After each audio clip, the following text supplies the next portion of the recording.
Hello les amis, j'espère que vous allez bien et bienvenue dans cette 20e case du calendrier de l'Avent. Aujourd'hui on va parler lecture, mais on va dire que je vais vous présenter quelque chose de particulier que je vous ai déjà montré un peu sur la chaîne, mais on n'en a jamais vraiment discuté. Et du coup aujourd'hui j'avais envie de vous présenter mes carnets de lecture. En fait, c'est vrai que j'ai jamais pensé à vous les présenter plus que ça parce que je me disais que c'était peut-être pas ce qu'il y a de plus intéressant pour vous. Et en fait, je les ai montrés il y a quelques temps dans un vlog. Si je retrouve le vlog en question, je vous le mettrai dans le petit i. Et vous m'avez dit que ça vous plairait de voir comment je préparais mes carnets de lecture, qu'est-ce qu'il y avait à l'intérieur, qu'est-ce que je mettais, tout ça. Donc voilà, je vais vous présenter tout cela. Et disons que cette année, j'ai eu 3 carnets de lecture, donc je vais vous les présenter les 3. Et donc on va aller s'installer tranquillement sur la table du salon. On va changer d'angle et je vais vous montrer mes carnets de lecture et voir aussi un peu comment tout cela a évolué au fil de l'année en fonction des carnets que j'avais. Car on va dire que selon les carnets que j'avais, je ne mettais pas exactement la même chose dedans. Et là, je vais vous montrer la méthode que j'utilise actuellement avec mon carnet de lecture actuel, mais aussi ceux que j'avais auparavant. Et j'espère que ça vous plaira. Donc c'est parti, on va s'installer à la table du salon. Voilà, je vous retrouve sous un autre angle et donc je vais vous montrer les différents cahiers de lecture qui m'ont accompagné cette année. Donc je commence avec celui-ci, c'est mon premier cahier de lecture, je dirais. Ce cahier m'a accompagné depuis 2019 jusqu'à début 2025 et comme vous pouvez le voir, il a vécu, l'élastique c'est tout détendu. Et je ne sais pas si vous verrez sur la couverture, mais déjà bon, bah voilà, il a beaucoup voyagé donc il est un peu sale. Mais il a des trous sur la couverture parce que quand les chats sont arrivés, surtout Vanny, elle aimait bien, si elle le trouvait, venir le mâchouiller. Alors il y a tous des petits trous par-ci par-là que c'est Vanny qui a mâchouillé. Et donc voilà, il était comme ça, c'était ma meilleure amie qui me l'avait offert. Et donc vous voyez, il m'a accompagnée depuis 2019 et si on revient à 2025, vous voyez que je notais comme ça. Donc je notais au départ la date du premier livre que je lisais, ou en tout cas que je commençais la lecture. Je notais tout le temps le livre, l'autrice, la note que je mettais, la date du début de lecture, date de fin, et puis un petit commentaire. Et après, pareil, je vais essayer d'en mettre 3 par page, et ainsi de suite. Voilà. Et là, il s'est terminé, du coup, avec Bipocalypse, que j'ai lu, j'avais commencé fin janvier, et je l'ai terminé le 8 février. Donc voilà, il m'a accompagné jusque-là. Et du coup, je vais vous montrer comment ça a évolué au niveau de mes cahiers de lecture, parce que là, vraiment, disons que là, comme je fais des chroniques plus détaillées qu'à l'époque, parce que quand j'étais en 2019, vous voyez, il a commencé, je mettais juste une petite remarque, des choses comme ça. Et après, je me suis dit, il faut quand même un peu plus détailler pour quand même penser à tes chroniques. Quand tu fais tes points lecture, il faut quand même encore un peu avoir des souvenirs. Et donc, vous allez voir comment ça a évolué au fil de cette année. Donc, celui-ci, c'était mon premier cahier de lecture. Et donc, il s'est terminé en février de cette année. Je n'arrive même pas à remettre l'élastique tellement il est détendu. Mais voilà, ce cahier a vécu. Ensuite, c'est ce carnet de lecture qui m'a accompagné de février à début juin de cette année. Donc, c'est aux éditions Sentinelle, c'est l'épouse de Jean-Luc Conessa, l'auteur dont je vous ai déjà parlé plusieurs fois, qui les réalise. Je vous mettrai le lien dans la barre d'infos si vous souhaitez aller voir, les trouver. Et il y a plusieurs designs, donc moi j'avais ce design-là qui est vraiment magnifique.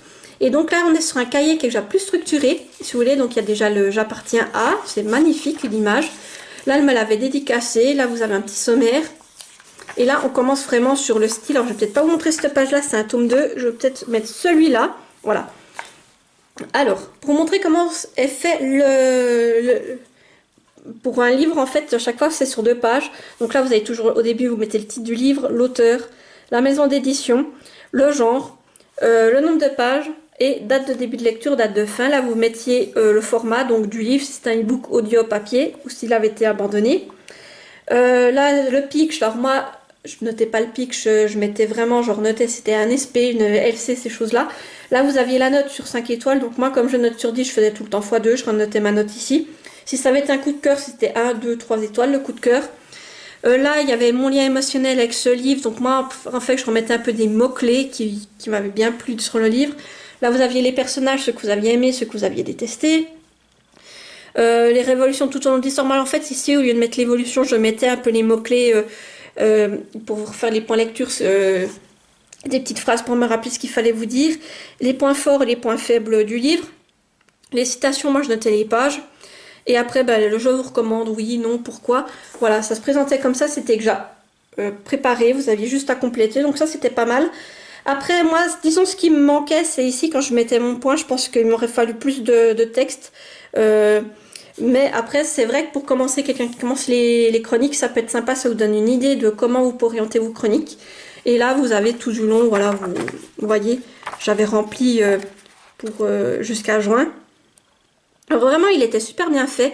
Moi, tout ce que je peux un peu dire, c'est que je pense que j'avais pas assez de pages, parce que comme je suis une grosse lectrice, eh bien, vous voyez, il a même pas tenu 6 mois, donc je pense qu'il m'aurait fallu une version avec plus de pages pour moi, qui me tienne une année. C'est vrai, comme ça, j'aurais pu en faire un pour une année. Et là, il s'est donc arrêté avec cette lecture, je crois. Ou est-ce que j'avais encore d'autres pages? Non. Et après, ben là, vous aviez pour faire un podium. Ben là, vu que j'avais pas fini l'année, j'attends justement d'avoir terminé l'année 2025 pour pouvoir remplir. Et là, vous aviez quelques petites questions, le bilan, combien de livres j'ai lu, ou si vous vouliez mettre vos notes personnelles. Alors franchement, il était super bien conçu, très beau. Et donc celui-ci, c'est celui qui m'a accompagné jusqu'au milieu de l'année, comme je vous disais. Et donc, si vous êtes intéressé par ces carnets qui sont plutôt déjà pré-remplis, et que vous aimez un peu ces beaux carnets, tout ça, vous pouvez le retrouver dans barre d'infos. Et donc, voici le dernier cahier que j'ai à vous présenter. Donc ça, c'est le carnet qui m'accompagne depuis juin jusqu'à maintenant. Ce carnet, je l'avais acheté lors d'une convention geek, je sais plus comment c'était le nom, mais à Mulhouse. C'était réalisé par une petite créatrice. Pareil, je vous remettrai le lien de sa boutique dans la barre d'infos si ça vous intéresse. Donc moi, j'avais pris le Roi Lion. Il a un toucher vraiment doux. Et ça, c'est fait avec des paillettes. Je ne sais pas si vous verrez, mais il brille. Et derrière, c'est fait tout simplement, vous voyez, c'est festif et tout doux. Voilà. Et donc, à l'intérieur, c'est fait comme ça. Et il est rayé. Donc là, voilà maintenant comment je note mes livres. Je cherche juste pour pas que vous ayez trop de suite ou de spoil. J'ai pas où c'est que ah là. Là, c'est 2 tomes 1 ou des one shot, donc ça devrait pas vous spoiler. Donc, maintenant, comment je note? Alors, maintenant que j'ai repris ce format en fait de cahier tout simple, je prends une page par livre. Voilà, donc là, vous avez un livre, là l'autre. Et donc, à chaque fois, je note en haut si c'est un service presse, une lecture commune, etc. Sinon, je laisse vide. Là, on retrouve toujours le titre du livre, les auteurs, la maison d'édition, les dates, la date où j'ai commencé la lecture, la date où je l'ai terminé. Ensuite, je mets la note quand j'ai terminé et je fais des petites étoiles. Alors, voilà, c'est des petites étoiles vite fait. J'essaye de prendre une couleur qui correspond au livre, à la couverture. Et là, le petit vu, en fait, c'est pour m'y retrouver. C'est en fait, je fais un petit vu une fois que j'ai terminé et que j'ai réalisé le point lecture sur le livre pour dire que ça, c'est fait. Ensuite, ce que je note toujours maintenant, je note première chose les trigger warnings. Voilà, qu'il y a pour les livres, certains n'en ont pas, donc je note quand même toujours les trigger warnings pour les savoir. Et là, en fait, je reprends, en fait, j'écris toujours la chronique sur mon blog à l'avance. Et là, je reprends quelques phrases ou quelques phrases clés de ma chronique pour me rappeler au moment où je fais le point lecture pour justement avoir tous les éléments dont je veux vous parler. Et là, vous avez exactement la même chose sur la page ici. Là, par contre, vous voyez, il n'y avait pas de trigger warning. Là, des petites étoiles, j'avais mis mon petit vu. Voilà. Et ça s'enchaîne tout du long. Et maintenant, ça m'arrive même qu'avec une page, des fois, ce que j'ai envie de dire, j'ai pas assez. Donc, je note sur des post-it, vous voyez, comme ça, un peu le reste de ce que je voudrais vous dire. Et je le mets comme ça, où j'ai carrément des post-it entiers. Là, par exemple, vous voyez, j'ai carrément des petits post-it en entier, presque entiers, pour compléter. Et là où vous retrouvez le petit marque-page, en fait, c'est voilà, c'est une lecture que j'ai en cours. Là, c'est un livre que je viens de lire, que j'ai terminé. Et là, j'ai laissé ici pour me rappeler que lorsque je ferai mon point lecture, il faut justement que je le commence depuis ce livre-là. Et après, je ferai mon petit vu. Et là, pareil... quand j'aurai, et là c'est mes lectures en cours, et là voilà, j'enchaîne, et là j'en suis ici. Donc vous voyez, ça donne, voilà.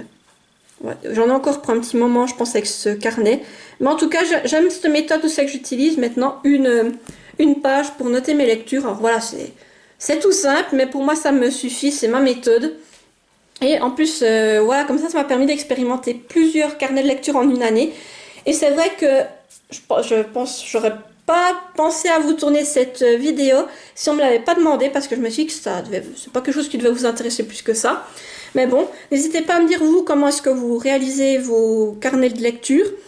Après, pour tout ce qui est saga en cours, tout ça, je vous avoue que moi, c'est vraiment juste un carnet de lecture que j'ai. Après, j'ai d'autres petits cahiers à côté au cas où, c'est que je note les services presse pour ne pas les oublier. Mais tout ce qui est saga en cours, vu le nombre que j'en ai, et pour être tout le temps un jour, j'ai un fichier Excel à part, donc je ne le fais pas à l'écrit. Donc voilà. Et vous, n'hésitez pas à me dire de votre côté comment est votre carnet de lecture. Et comme d'habitude, si vous êtes trop timide pour laisser un commentaire, vous pouvez me mettre un petit emoji. Ici, mettez-moi un livre ouvert, tout simplement, ou peut-être mettez-moi un lion pour faire référence au roi lion, ou une plume, voilà, ce qui vous fait envie. Et comme d'habitude, n'hésitez pas à mettre un petit pouce en l'air pour soutenir la vidéo, à activer la petite cloche pour ne pas rater celles qui vont suivre, et à vous abonner car ça fait toujours plaisir et ça permet de soutenir la chaîne et de permettre à d'autres personnes de la découvrir. Sur ce, je vous dis à demain pour une prochaine vidéo et portez-vous bien. Bye bye!